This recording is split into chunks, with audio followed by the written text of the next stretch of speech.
Sama sa liso sa mustasa.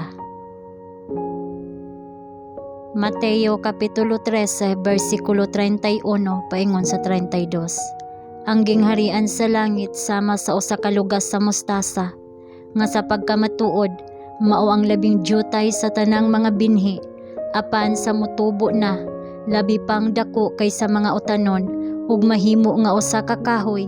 Mao nga ang mga langgam sa kalangitan nagadugok ug nagabatog sa iyang mga sanga.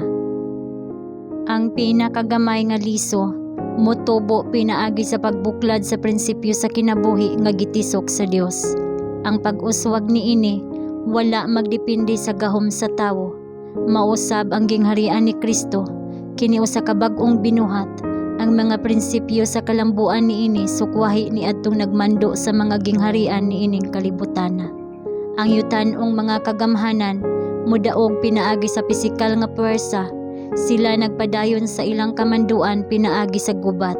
Apan ang magtutukod sa bag-ong gingharian mao ang prinsipe sa pakigdait.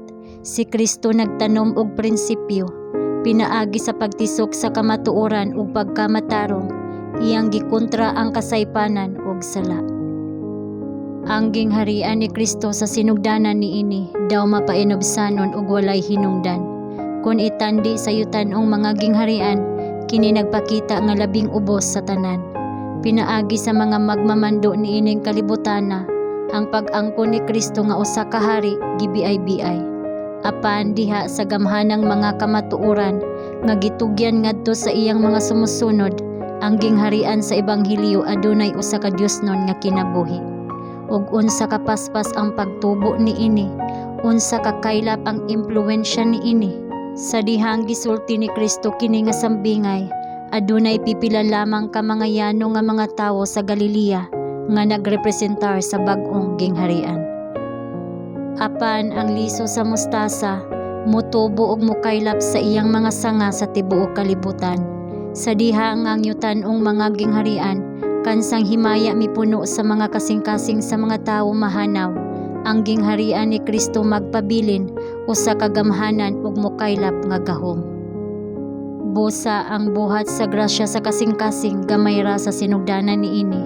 Usa ka pulong ang gilitok, usa ka silaw sa kahayag ang gipadan-ag ngadto sa kalag, usa ka impluwensya nga nahimo nga mao ang sinugdanan sa bag-ong kinabuhi. Ug kinsa ang makasukod sa mga resulta niini. Niining katapusang kaliwatan ang sambingay sa liso sa mustasa mao ang pagkabot sa usa ka senyales ug madaugon nga katumanan. Ang gamay nga liso mahimong usa ka kahoy. Ang katapusang mensahe sa pasidaan ug kaluoy mao ang pag-adto sa matag nasod ug kaliwatan ug pinulungan. Sa pagkuha gikan kanila og usa ka katawhan alang sa iyang ngalan, ug ang yuta pagahayagan sa iyang himaya.